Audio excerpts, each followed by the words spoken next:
নিজের স্বামীকে প্রথমবারের মতো সামনাসামনি দেখার জন্য নিজের মধ্যে একটা উত্তেজনা কাজ করছে।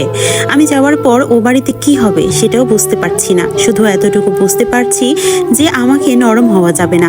বিয়ের আগে মেয়েরা কিছু কিছু ছেলের ঘরে উঠে যায় বিয়ের জন্য। আজ প্রয়োজনে স্বামীকে পেতে এমন কাজ করতে হবে। নিজেকে বারবার বোঝাচ্ছি ভেঙে পড়া যাবে না, শক্ত থাকতে হবে। তবুও একটা ভয় কাজ করছে। আমাকে একদম চুপ থাকতে দেখে মামা বললেন, ও বাড়িতে যেতে ভয় লাগছে? হ্যাঁ মামা। আমার শাশুড়ির সাথে তোমার কি কথা হলো মামা? তখন ওসব তো শুনতে হবে না। তুই ওখানে গিয়ে আগে থেকে কারোর সাথে খারাপ ব্যবহার করিস না মা। আমি তখন মামাকে বললাম, মামা আমি আগে কারোর সাথে খারাপ ব্যবহার করি না। কেউ কিছু বললেও আজ আর জবাব দিবি না মা। বাড়িতে গিয়ে খারাপ ব্যবহারের জন্য শাশুড়ির কাছে ক্ষমা চেয়ে নিবি মা। আচ্ছা মামা, ঠিক বলেছ। তখন হয়তো একটু বেশি রাগ দেখানো হয়ে গেছে। আমি মাফ চেয়ে নেব, সমস্যা নেই। আমি আর কথা বাড়লাম না। এখন শুধু বাড়িতে পৌঁছানোর অপেক্ষা করতে লাগলাম। মামা গতি বাড়িয়ে দিলেন। আমি চুপচাপ বসে চোখ বন্ধ করে আল্লাহকে ডাকতে লাগলাম। তিনি একমাত্র আমাকে এসব থেকে বাঁচাতে পারেন। মামা বাড়ির সামনে এসে বাইকটা থামালেন। বাইকটা লক করে মামা আর আমি হাঁটতে থাকলাম। মামা আগে আগে হাঁটা শুরু করলেন। আমি মামার পিছু পিছু হাঁটছি। বুকের ভেতরটা কেমন যেন করছে। অতিরিক্ত ভয়ে পেটের নাড়িও কাঁপছে। বেশ বুঝতে পারছি, হাঁটার শক্তিও পাচ্ছি না। মনে হচ্ছে এখনই মাথা ঘুরে পড়ে যাব। এ বাড়িতে এর আগেও এসেছি, কিন্তু এমন কখনো হয়নি। মামা গিয়ে দরজার সামনে দাঁড়ালেন। আমার দিকে তাকিয়ে মুচকে হাসি দিয়ে বললেন, আমার মার মুখ এত কাদো কাদো লাগছে কেন? মামা আমার ভয় লাগছে।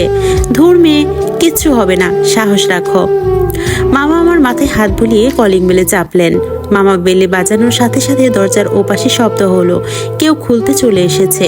মনে হচ্ছে ওপাশে কেউ আগে থেকেই তৈরি হয়েছিল দরজা খোলার জন্য। দরজার পাল্লা সরে গেল। দরজার ওপাশে আমার ননদের হাসি মাখা মুখের দেখা মিলল। আমাকে দেখে বলে উঠল, চলে এসেছো? মামা বললেন, বেশি রাত হয়ে গেল মা। নিশিতা ওপাশ থেকে হেসে বলল, না না মামা, ভেতরে আসুন। মামা ভেতরের দিকে গিয়ে নিশিতা আর আমার হাত ধরে ভেতরে টেনে নিয়ে গেল। দরজা আটকে দিয়ে বলল, তোমাকে কিন্তু দারুণ লাগছে, একদম নতুন বউ বউ লাগছে। নিশিতার কথা যেন আমার মাথার উপর দিয়ে গেল। সকালের ব্যবহারের সাথে যেন আকাশ পাতাল পার্থক্য। সকালে যে মানুষটার সাথে এখনকার মানুষের কোনো মিলই দেখতে পাচ্ছি না আমি। আমাকে চুপ করে দাঁড়িয়ে থাকতে দেখে নিশিতা বলে উঠল, এভাবে দাঁড়িয়ে থাকবে, ভেতরে যাবে না? এসো এসো। নিশিতা এবার আমার হাত ধরে টেনে ভেতরে নিয়ে এলো।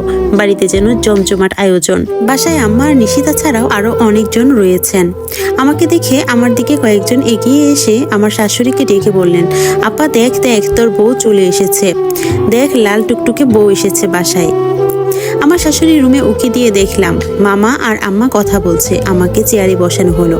চারপাশে সবকিছু যেন স্বপ্ন স্বপ্ন লাগছে। সবাই আমাকে নিয়ে এত ব্যস্ত হয়েছে পড়েছে কেন কিছু বুঝতে পারছি না। আবিরকেও বাড়িতে কোথাও দেখিনি আসার পর থেকে। এদিক ওদিক কয়েকবার খুঁজেও তাকে এক পলকের জন্য দেখতে পাইনি। আমি নিশিতাকে জিজ্ঞেস করলাম, কি হচ্ছে এসব নিশিতা? আমি কিছুই বুঝতে পারছি না। সকালে আমাকে বাড়ি থেকে চলে যেতে বললে, আবার এখন এসব? নিশিতা একগাল হেসে বলল, এখন এসব ভুলে যাও। কি হচ্ছে সেটা শুধু দেখতে থাকো। আমি যাই বাহিরে সবাইকে বিদায় দিয়ে আসি। অনেক রাত হয়ে গেছে, তুমি এখানে বসো। নিশিতা প্লিজ এরকম করো না। আমি সবকিছু জানতে চাই। সকাল থেকে আমার সাথে সব অদ্ভুত ঘটনা হচ্ছে। নিশিতা বলল, বললাম তো এখন কিছু বলবো না। নিশিতা আর কিছু না বলে রুম থেকে চলে গেল। রুমে আর কেউ নেই। একাই বসে বসে ভাবতে থাকলাম, কি হচ্ছে আমার সাথে এসব। নিশিতা যাওয়ার পরপরই রুমে আম্মা প্রবেশ করলো। আমার মুখোমুখি হতেই আমার নিজেকে খুব ছোট লাগছে। সন্ধ্যায় কত খারাপ ব্যবহার করলাম। শাশুড়ির মুখোমুখি হতেই আমার লজ্জা লাগছে।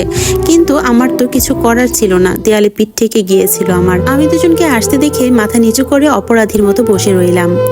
আম্মা এসে আমার পাশে বসলেন। আমি তখনও মাথা নিচু করে বসে আছি।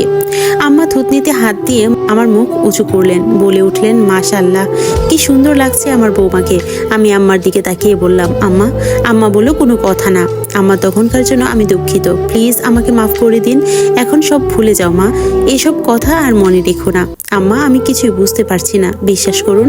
আমাকে প্লিজ ক্লিয়ার করে বলবেন আমার সাথে এগুলো কি হচ্ছে। তোমাকে আজ নতুন বউ হিসাবে আবার নিয়ে আসা হলো। আমাকে তো নিয়ে আসা হয়নি আম্মা, আমি নিজেই এসেছি। ওই তো হলো, এক কথায় তোমাকে আসতে বাধ্য করা হয়েছে। এই জন্যই তো তুমি এসেছো। এখন আর কোনো কথা না, যাও এখন সোজা ছাদে চলে যাও। আমি বললাম, এখন ছাদে যেতে হবে? হ্যাঁ যেতে হবে, কিন্তু কেন? নিশিতা ওপাশ থেকে বলে উঠলো, আমার ভাইয়া তার নতুন বউয়ের জন্য অপেক্ষা করছে, তার সামনে যাবে না। আমি কিছু না বলে চুপ করে বসে রইলাম। আম্মা নিজে এবার নিশিতাকে বলল আমাকে এগিয়ে দিতে। আম্মা আমার মাথায় হাত দিয়ে দোয়া করে নিজের রুমে চলে গেলেন। নিশিতা এবার আমাকে নিয়ে সিঁড়ির কাছে এসে বলল, যাও এবার একাই চলে যাও, ভাইয়া অনেকক্ষণ ধরে তার বউয়ের জন্য অপেক্ষা করছে। অল দ্য বেস্ট ভাবি। নিশিতা চলে গেলে আমি এক হাত দিয়ে শাড়ির কুচিগুলো ধরে সামান্য পরিমাণে উঁচু করে ছাদের দিকে অগ্রসর হলাম। ছাদে পা রাখতেই বুঝলাম বা পাশে একজন দাঁড়িয়ে আছে। লোকটি দেখতে বেশ লম্বা, বিশাল আকার দেহের অধিকারী। রেলিংয়ে হাত দিয়ে বাহিরের দিকে তাকিয়ে আছে। আমার পায়ের শব্দ পেতে তিনিও আমার দিকে ফিরে তাকালেন। ছাদের এপাশটায় অল্প আলোর ঝাড়বাতি লাগানো হয়েছে, আলো নিভছে আর জ্বলছে। এক পা দুপা করে এগোচ্ছি আর আমার হৃদস্পন্দন বাড়ছে। লোকটিও আমার দিকে এগোচ্ছে। আমরা দুজনে আজকে একে অপরের সামনে দাঁড়িয়ে আছি। এতদিনে হাজার হাজার মাইল পথ দূরত্ব যেন জয় করে আজ আমরা মুখোমুখি হয়েছি। ওনার মুখের দিকে তাকাতেই দেখলাম যে উনি বেশ মুগ্ধ হয়ে আমাকে দেখছেন। আমি চোখ নিচে নামিয়ে দাঁড়িয়ে রইলাম। আমার ভীষণ অস্বস্তি লাগছে এভাবে দাঁড়িয়ে থাকতে, লজ্জা লাগছিল। অবশেষে নীরবতা ভেঙে তিনি বলে উঠলেন, কেমন আছো অনু? আমি চোখ তুলে চাইলাম, চোখে পানি টলটল করছে। এখনো বিশ্বাস করতে পারছি না আবির আমার সামনে দাঁড়িয়ে। এই মানুষটা সত্যি আমার সামনে দাঁড়িয়ে আছে। আবিরের প্রশ্নের কোনো জবাব না দিয়ে বলে উঠলাম, আপনাকে একটু ছুঁয়ে দেখি। আমার বিশ্বাস হচ্ছে না যে আজ আপনি আমার সামনে। মনে হচ্ছে স্বপ্ন দেখছি। ঘুম ভেঙে যাবে আর স্বপ্নটাও ভেঙে যাবে, আপনিও চলে যাবেন। আমার কথায় মুচকি হেসে আবির এক ঝটকায় আমাকে বলে উঠলো, না না, তুমি স্বপ্ন দেখছো না, আমাকে ছুঁয়ে দেখতে পারো। আমি বাস্তব তোমার সামনে দাঁড়িয়ে আছি। এতক্ষণে বুঝতে পারলাম তার মানে সত্যি আমি স্বপ্ন দেখছি না।